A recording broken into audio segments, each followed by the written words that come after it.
Mais tout d'abord, imaginez que vous puissiez revivre l'instant même de votre naissance. Quelles étaient les sensations que vous avez alors vécues? En quoi ont-elles forgé votre personnalité?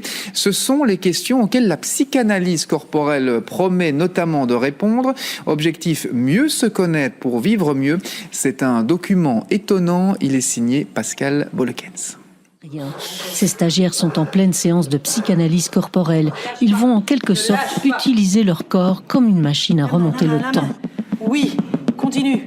C'est une technique qui donne la parole au corps et qui va simplement permettre d'accéder à des souvenirs enfouis.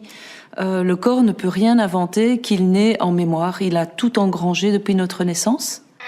Et justement, ce matin-là, Marie-Christine Morinière, 65 ans, revit ce moment assez précis où elle est venue au monde, le moment où les infirmières font les premiers soins au bébé. Je pense que c'est après la sortie, parce que quand il y a les soins, là, c'est quelque chose de vraiment de... Ne m'approchez pas, quoi. Il y a quelque chose de... c'est pas très clair, il faut que j'y retourne, parce que c'est pas... Ouais. Il y aurait ainsi 4 événements clés dans notre vie qui forgeraient toute notre personnalité. La naissance, la petite enfance où on apprend les règles de la famille, l'enfance où on apprend les règles de la société sur le plaisir, l'autorité, et enfin l'adolescence où l'on rêve d'un monde idéal et où on doit ensuite déchanter. Le corps raconte les événements clés où la personne a pris des décisions comportementale par rapport à la famille.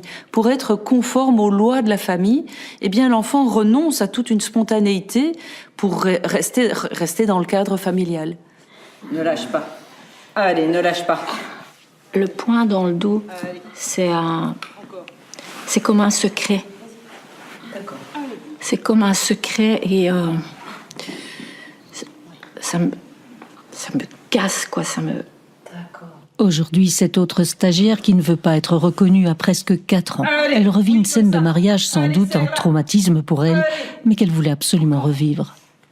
Ça m'aide à me réconcilier avec ceux